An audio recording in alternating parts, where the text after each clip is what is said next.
the Skinwalker Ranch researcher, hero paranormal podcaster, and certified space wolf, Ryan Patrick Burns. According to the wiki, in 2016, Bigelow sold Skinwalker Ranch to Adamantium Real Estate LLC. And then after this purchase, roads leading to the ranch were blocked, and the perimeter was guarded by cameras and barbed wire, and signs were posted that aimed to prevent people from approaching the ranch, it says. In March 2020, Utah real estate tycoon Brandon Fugel, who you were calling just the Wolverine back then, actually announced ownership of the ranch. So there we have it. We know the guy's name, and we know he probably did all this trademarking of the term Skinwalker Ranch to try to capitalize on the TV show.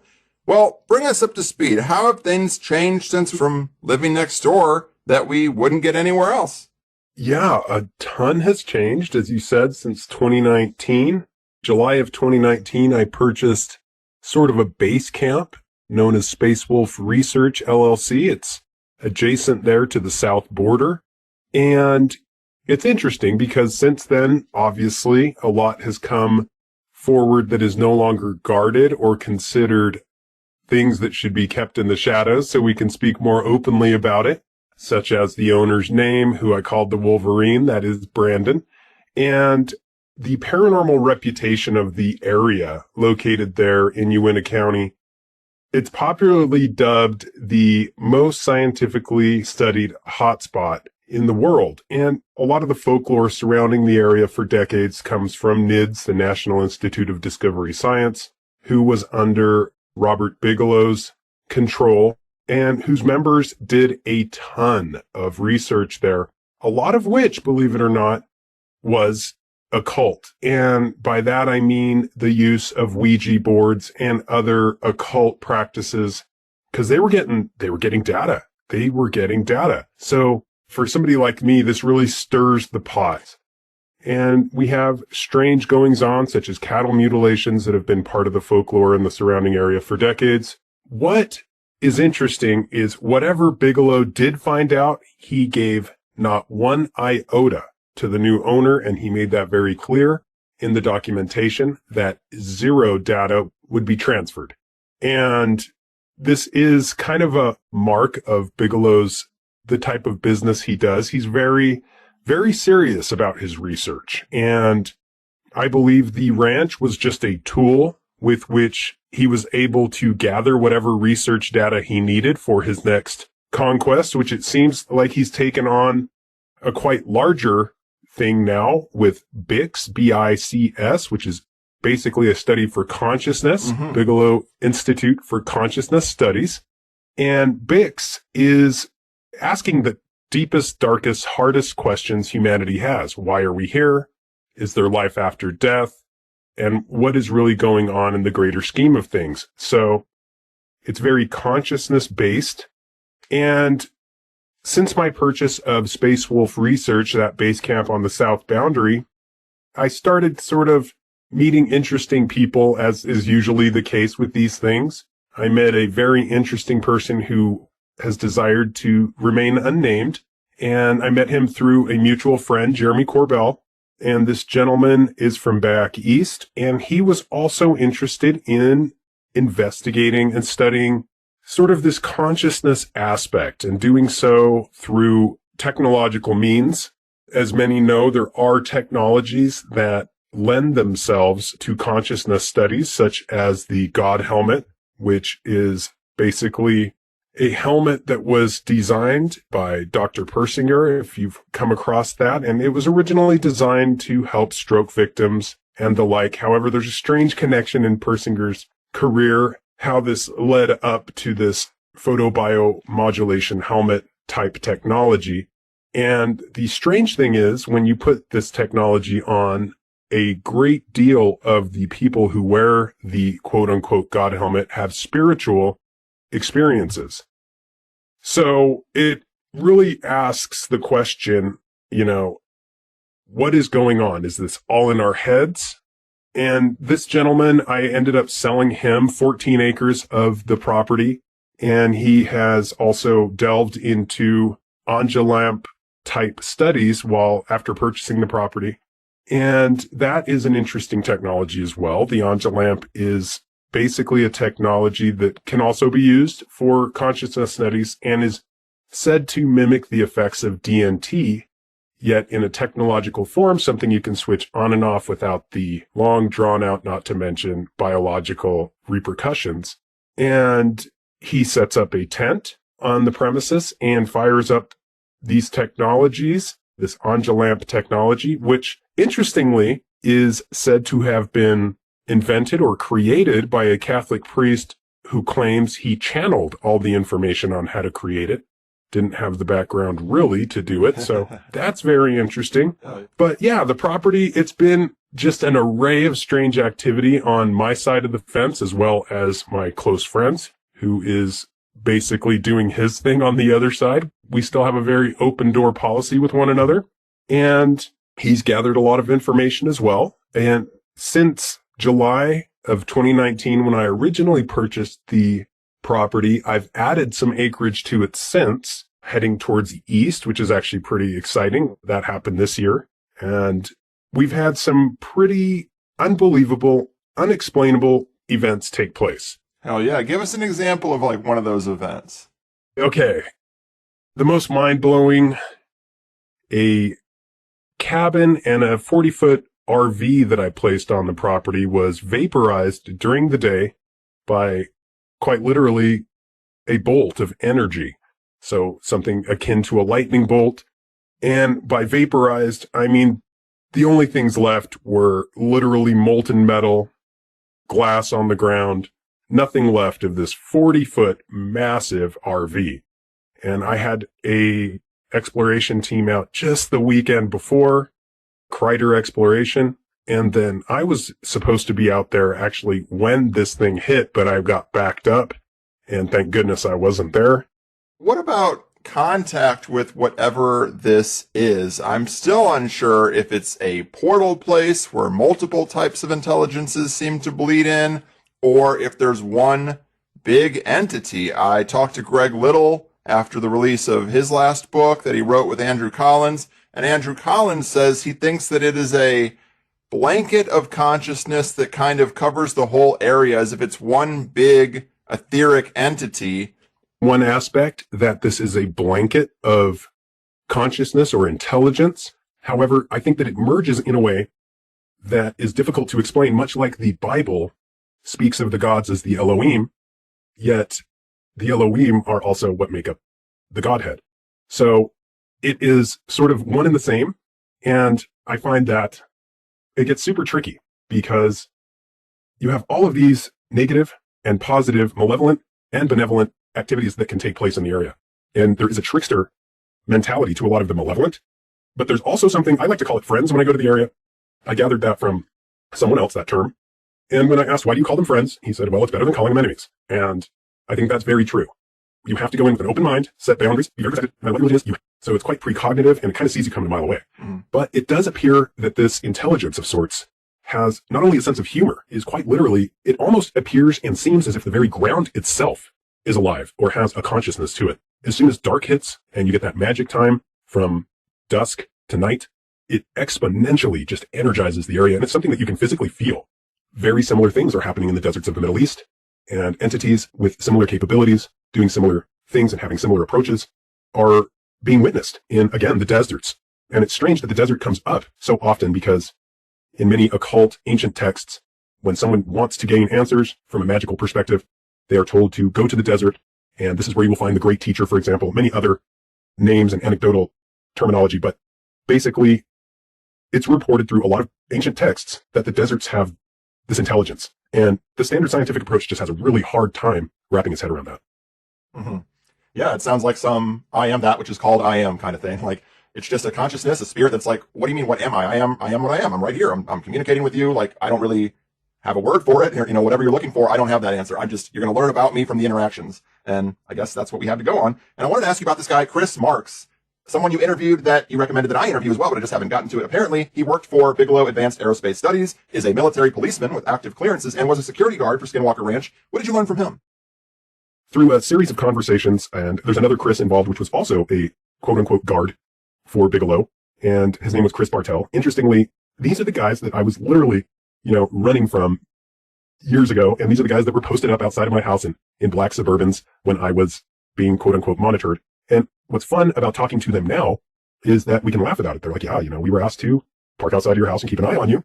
And this was well within the range of possibility for a private company, which had deals with the Department of Defense. This is all plausible deniability and completely within, they knew I was in the area. They knew what I was up to. And so anyway, it's kind of funny to look back on it. But yes, I found a lot out from these two gentlemen.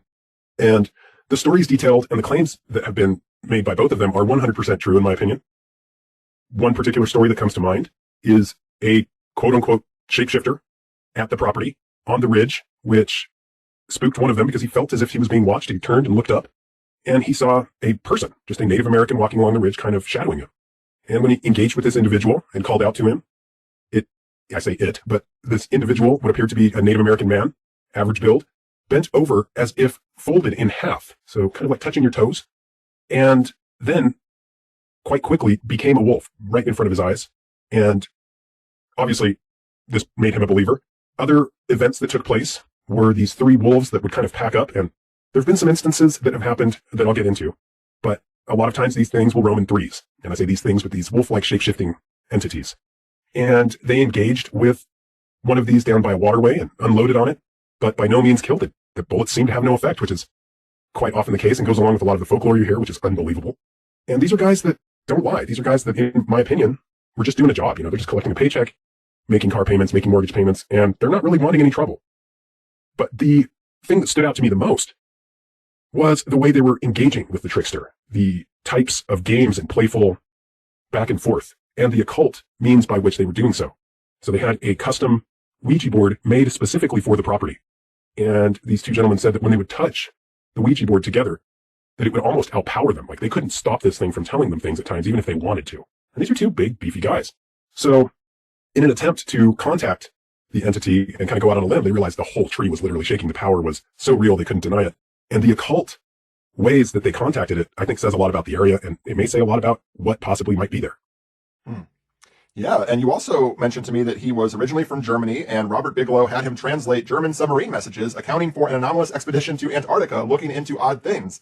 Can you elaborate on that? What odd things? What he found was this was an event that took place. There were instances in the accounts where the submarine was running deep, finding things that were out of this world, and engaging with things that were, again, not the usual. So even though I didn't get an exact answer, I believe it was UFO related and possibly having to do with Hollow Earth. Well, what was like the most revealing aspect of what he told you? Because we've heard that the Germans were looking in Antarctica. We've heard that they were interested in the Hollow Earth. What can you tell us beyond what we might already know? It did have something to do with Foo Fighters, as they were known. And it seemed as if they were either not quite attacking the submarine, and I'm sure that this stuff is confidential, I just don't know to what end, but they were investigating something in the area that was near South America. There were events taking place which had to do with UFOs.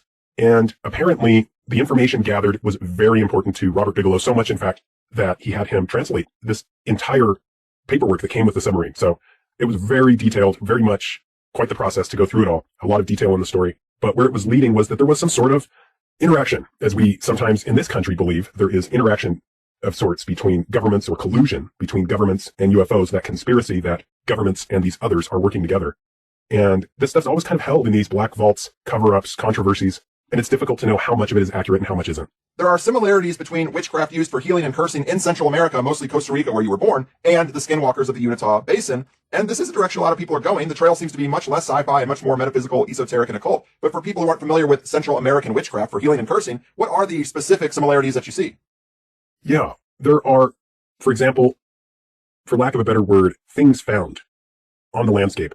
And this is similar to, in Costa Rica, for example, there is a very long history of witchcraft. In fact, some of the cities, you can't go a block without passing two or three. It's like psychics, 2 or 3 witches, which people know of. There are, of course, the white witches and the dark witches, which this will come into play shortly, because you have the same exact thing in Native American cultures.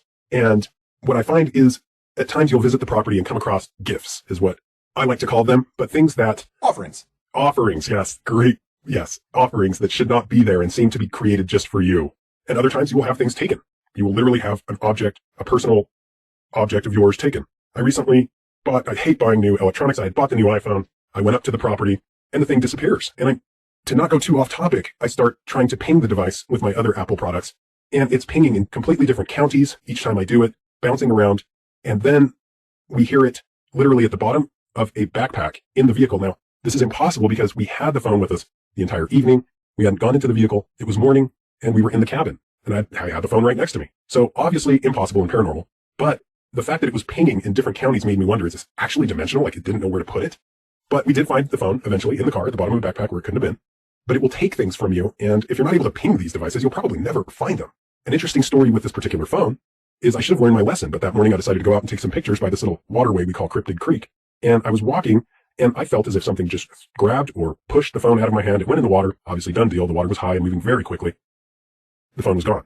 Well, fast forward a few months, the water level was lower. I was looking for the device, and I found the device upstream from where I lost it, which again is paranormal. So you'll have things taken from you, which witches will do. In Native American and Navajo witchcraft, it's very common to guard things such as hair. You'll notice that many, especially elders, both in Hispanic cultures and in Native American cultures, will clean off their combs when they're done combing their hair and throw it in the garbage. They won't leave a strand of hair in their comb when they put it back, because if someone with dark adept tendencies breaks into your house and they're able to gather so much as a strand of hair, they have sort of a screenshot of you. They have a piece of you, quite literally, that they can then work with, and related phenomena can build upon that. His occult progress had a lot to do with the will, not the intellect so much, but the will to interact with these entities and to try. That kind of became his motto and his trademark, to try to become your best self. Very interesting. Yeah, I read quite a bit about him preparing for this. You mentioned sex magic. He actually wrote a book called Magica Sexualis, and the Amazon description says, this book explains Randolph's meticulous science of sex magic practiced by the Brotherhood of Euless and the Hermetic Brotherhood of Light. Beginning with exercises to develop essential skills, the book explains the step-by-step details of how to perform sex magic rituals for specific results, such as greater strength or enhancement of the senses, how to charge or use a vault, an effigy, for a specific person you want to influence or protect, how to enliven a painting in order to influence those around it, and how to create magical talismans with specific planetary forces using what Randolph calls fluid condensers. This work shows that true power of the spirit is acquired in conjunction with the power of sex, affirming that sex is the fundamental force in every being, the most powerful force in nature, and the most characteristic evidence of God. Well, how about that? Right there on Amazon for anyone to see. Secrets in plain sight. So you go out there and you follow Jay Parker's advice and you see some things that convince you that the darkness in this area is real. Well, talk to us more about the light side, or why that connects to P.B. Randolph and his deep history, I suppose, in that area. Sure. Yeah, Randolph was, by all means, a Rosicrucian through and through. And he, with the founding of his organization, the Third Temple of the Rosy Cross, which began with the initiation of like 12 adepts and is not only the oldest Rose Cross secret society in the United States, but it is also what is known as the Brotherhood of Light. And I spoke to the juxtaposing brethren, let's say, Brethren of the Shadows, as they're known, in Dark Adepts of Arden, Delaware, and Rose Valley, Pennsylvania. And these two organizations are completely on the opposite spectrums of this quote-unquote battle between good and evil. And Mark Passio can affirm my claims that only workers of light are involved with the organization and the order P.B. Randolph started in Pennsylvania. Now, every yin has to have sort of a yang, even in the quote-unquote Illuminati, which is sort of a catch-all term for these Illuminists. And after my trips to Rose Valley and Arden, Delaware, to delve into this super deeply, I found that the darkness was very real, but I also found that the light was very real. And Mark, as I mentioned, and myself, know members of this group, these light-working Illuminists, and I can verify that they are sort of the tip of the spear, fighting against the dark side of the quote-unquote Illuminati. And the late Bill Cooper believed without a doubt that this group was the most powerful in the United States from a magical perspective, but although Bill always seemed to believe that absolute power corrupted absolutely, I'm not entirely sure. It is true that there would probably be no escaping the eventual blasphemous truth of the Gnostic theory of the demiurge eventually, because that's very common. But again, as I said, I'm not so sure a powerful, omnipotent being wouldn't be able to fulfill the job description that they're built for. I don't know. Not my place to say. Either way, Randolph's Rosicrucian rites began in 1852. He began his official order with 12 adepts, with the first ground lodge founded in August of 1857, known as the August Fraternity, and the great spiritual philosophical systems that the Rosicrucians have used ever since Germany and ancient Greece and before that Egypt. They preach of these cataclysms that destroy previous civilizations, such as Noah's flood, and Randolph believed that the diurnal and orbital motions of the Earth were one thing, but he also believed it was a fact that there was an oscillating motion. So kind of going back to the UN of Basin, that there were other movements taking place in this living being called the planet. And basically, Randolph started something. He started something very interesting way ahead of his time. He traveled all over Europe and the Middle East, Turkey, searching for these adepts of different magical sorts to try to gather his own description of what it meant to be a magician or a sorcerer. And he picked up a lot of masterful things. His mom apparently married one of the famous Randolphs, fairly elite for the time. And this was a guy that sort of abandoned the family. P.B. Randolph's father took no role in raising him, abandoned him to the streets of New York. So even though he kind of came from this finer cloth, he didn't get any of the perks. And Randolph supposedly became aware of his father's death by purely clairvoyant means, but as a child, Randolph lost his mother during the cholera epidemic of 1831-32. He would spend nights on the street, basically as a beggar, found a place called Bellevue Hospital where he was taken, and he spent quite a while in this stone building on Manhattan Island as, a very sad youth. So he had a lot of pain in his life early on, and I think this is where he sort of kindled this fire within him to go and find out all of the mysteries of the world and become more than what he believed he was. And he was put to work really young, going door to door, soliciting items for sale. He picked up kind of being a master of marketing and self-promotion, which came pretty handy later in life when he took to traveling and being in the circles of these mystics and mesmerists. He would go to France and performed before Napoleon III. And even though the term sex magician has a very negative connotation, I think mostly due to Aleister Crowley's abuse of this term and his quest to detach from his guardian angel, which is a whole other story, I believe Randolph's medical views on sex healing were sort of part of his universal views and theories of spiritualism and magic of vital human energies. I mean, realistically, that's the closest that people become to being a god or a creator, is to be able to create life. It's such a magical thing. I think he saw that. And even though he practiced all kinds of medicine and used magic crystals and scrying mirrors, he always sort of in the background believed in this energy between male and female energy being able to upload a higher mystical experience. Yeah, I've done a couple of shows recently that have pretty much convinced me the big secret is using the energy of sex for magical purposes. And just to cruise through some of the things that you told me about Randolph, or that I learned preparing for this, you said Bill Cooper was convinced that this Rosicrucian order founded in the U.S. by Randolph in 1856 was the most powerful hidden group in the U.S., and that's kind of what set you on your trail. He was married to a Native American named Mary Jane. Some think that's where the association started. I like that little anecdote. You said Abraham Lincoln, Benjamin Franklin, and Thomas Paine were all members. And I also learned that he used a cannabis preparation called Dawamesh, aka the medicine of immortality, for occult powers like scrying with magic mirrors. And that's interesting. I wonder what makes up that specific cannabis preparation. But regardless, I have to squeeze this in here to the first hour. I can't really leave it where we are because otherwise I'm just going to get raked over the coals. But I obviously have a little skepticism when you say, there's the dark side of things and then there's the light side. Not that I don't think that there are light magicians, but I just don't know how well organized they are. And I don't know if they really have any power in today's world, because I would ask to see the evidence of their light work, because no human sacrifice or child trafficking seems to get exposed. They don't go and smash the ovens of Arden, Delaware. Corruption has run amok. Society has fallen apart. Where is the evidence of light work or a counterbalance to the dark side? That's a great question. And, Randolph joined various secret societies before starting his own, and he came across a lot of individuals in Europe that at this point in time seems unbelievable. Other magicians. It's rumored he came across Eliphas Levi walking the streets of Paris. Many, many rumors, obviously, which are too big to imagine. Aside from very, little proof of this, we have many verbal accounts of him meeting these people, kind of secretive in themselves, because a lot of these orders were not really readily accepted at the time. And one thing that isn't a secret is the fact that Randolph gave performances and never disappointed. So he would do these exhibitions, these public affairs. Sometimes they were performed in private residences. People would claim to see multitudes of lights around him, and he would often produce credible materializations and sometimes human forms, different misty forms walking the audience, streaks of light, and many other spectacles that could not be explained. But no one ever got this dark feeling about it. And on his travels, he visited many countries, obviously, in order to create this mastership of this magical craft. One path that is interesting is there's the left-hand path that many magicians and people looking into this come across. And so my answer to that is, if there is a left-hand path, then there obviously must be a right-hand path. And I'm glad that you mentioned the Dawamesh, which is, that medicine of immortality, which is primarily hashish. Hashish was highly regarded by Randolph, and he wrote that hashish perfectly illuminated him, but that lucidity with the high, for example, infinitely exceeded anything he'd ever known before, even in trance state with no loss of will or self-consciousness. So I think he utilized that. And I happen to know the magical recipe you asked for. And that magical recipe for this Dawamesh, which is translated from Arabic into the medicine of immortality, it's 300 grams of hashish, 250 grams of opium, 50 grams of henbane, and 20 grams of belladonna. But I digress. The big thing is Randolph said he had been searching for years to find what he called the real secret of the wisdom tradition. So alchemists, hermeticists, mystics, the Illuminati, quote unquote, of all ages had basically used hashish or any of its family to liberate the imagination while reaching for what they called the philosopher's stone.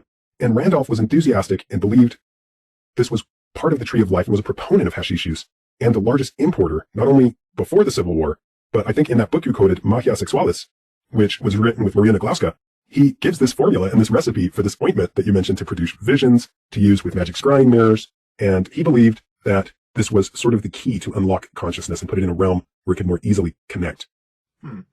I love it. Very impressive that you knew the recipe off the top of your head. But this has been a lot of fun. It was great talking to you again. This is...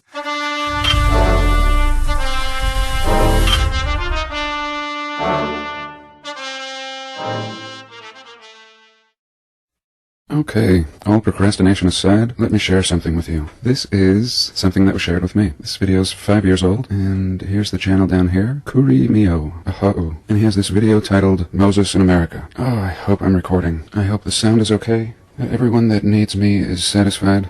And here we go. He starts off with the sign of Utah. Welcome. I mean, that's what it says. But welcome to you. Thanks for being here, and God bless. So here we are, Utah. And as this channel is hypothesizing, Yehuda, Judah, or in current times, Utah. So he starts off with this verse, I think from Deuteronomy 34. And it's really fascinating. We'll read it, and then we'll go see, as he shows us. Then Moses went up from the plains of Moab to Mount Nebo. Of course, Utah has Moab, one of the most beautiful places in Utah. It's on the license plate, one of the arches. To the top of Pisgah, which is across from Jericho. So he went from Moab to Mount Nebo to the top of Pisgah and across from Jericho. And the Lord showed him all the land of Gilead as far as Dan, all Naphtali, and the land of Ephraim and Manasseh, all the land of Judah as far as the western sea. So we haven't looked into everything, but we could imagine Utah to the western sea. And if California was an island, this distance would be even shorter. The south and the plain of the valley of Jericho, the city of palm trees, as far as Zoar. Then the Lord said to him, This is the land which I swore to give to Abraham, Isaac, and Jacob, saying, I will give it to your descendants. I have caused you to see it with your eyes, but you shall not cross over there. And ultimately Moses dies in Moab.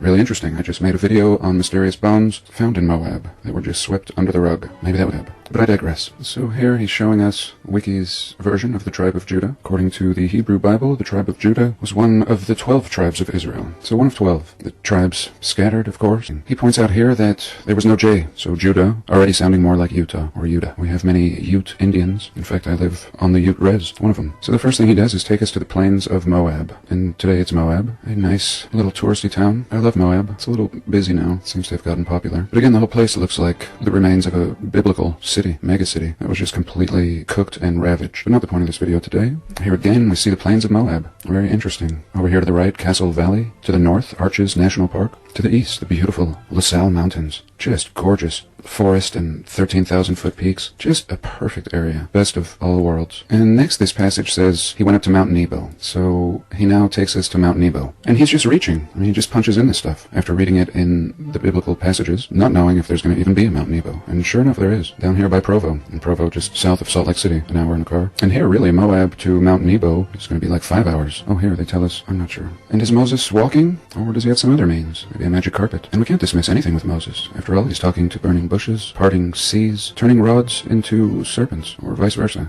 But here, Moses went to Mount Pisgah. And again, we have a Mount Pisgah. That's the most fascinating part, is that not only are there mountains that are lining up with this Bible verse in Utah or Judah, of course there was no J, so it would have been pronounced more like a Y. And sure enough, we have a path from Moab up here to Brigham City. Super fascinating. And Brigham, the founder, the supposed founder of Utah and all this. And how interesting. It's like they've replaced him in the narrative with Moses. And really taking this pilgrimage. And did they know? Did the writers of the new history, or the founders of Utah, for example, if we're using the mainstream narrative, did they just name everything according to the potential path of Moses? Can't imagine. I can't imagine. And in this community, we realize that many of these names have carried over, and many have been changed, many places destroyed, and history erased and forgotten. But I'm going to have to bet on not by accident. Whether this is true or not, still, not by accident. Who named something Mount Pisgah, not sounding very Mormon-like? And of course there will be a narrative. Elder Joseph Pisgah was the first to climb this mountain. Something like that. But here it is, and here it coincides with the Bible. And it says, the top of Pisgah, which is across from Jericho. Now from Mount Pisgah to Jericho. There we have Jericho. Not far from the Dugway Proving Grounds. If you don't know, the Dugway Proving Grounds are or said to be, the new Area 51. All kinds of shady stuff going on out here, under and above ground and off limits. And here we have Jericho. And I've looked at these areas before, spotting all kinds of what I believe are ancient anomalies buried that we can see poking out, going back to some of my earliest videos, and it's out here in the southern Salt Lake wastelands here. And little did I really ever put it together. Little did I know I'd be on this path of Moses that has now led me back to Jericho. So sure enough, it's not like Mount Pisgah was not across from Jericho. It was across from Jericho. So now we actually know that this may potentially be a biblical city. All of these. The bones of Moses may be sitting in a gift shop in Moab, and absolutely fascinating. And in short, he just goes on and follows this path, and I'll leave a link to his video. But it completely corresponds. He goes everywhere, and we have corresponding cities following this biblical verse found in Utah. And how exciting. I really found it interesting, and thought you all would too. I think we'll discuss this a little more, but for now, let's look at something else. Our Craig Worth is a real globetrotter. While in Israel recently, he was thinking all about the locations here in Utah that are named after places in the Holy Land. So he visited those sites and tells us that a couple of them even look like Utah. Craig Worth takes us to the original Moab, the Jordan River, Mount Nebo, and even the Jericho sand dunes. It's today's Worth Watching. This is the southern Utah we all know and love. Well, except for some 2,000-year-old Roman ruins. It is actually Israel. And that range lining the Dead Sea in Jordan is Moab. There is no doubt that this is Moab. Now, up on top of that range is Mount Nebo. Well, not exactly the Mount Nebo of Juab and Utah counties, but one of the number of Utah places named after biblical locations. Of course, you will find the 156-mile-long River Jordan in the Holy Land, and it is surprisingly about the size of the Jordan River in Salt Lake County. And like the Utah counterpart, people have lived along its banks for thousands of years. And how about the Jericho sand dunes of Utah? Well, this is Jericho, and these are the dunes of the Judea Desert. Now, the dunes aren't quite as sandy as in Utah, more rocky, but you can see that they were well named in Utah. And besides, it is here that you find the original 4x4 of the desert dunes. Oh, and of course there is the Dead Sea. Now, you can't help but think of the Great Salt Lake. And why isn't our Salt Lake really named after the Dead Sea? Well, actually, it does have the same name as the body of water when you look at the literal translation of the name in Hebrew. Yam HaMelach in Hebrew is the Salt Sea. So Utah has a Great Salt Lake, and Israel and Jordan have a Great Salt Lake. But in Hebrew, it has pretty much the same name. Exactly the same name. And there is the same issue when one floats like a cork in this water. Utah is a lot like the Holy Land in topography,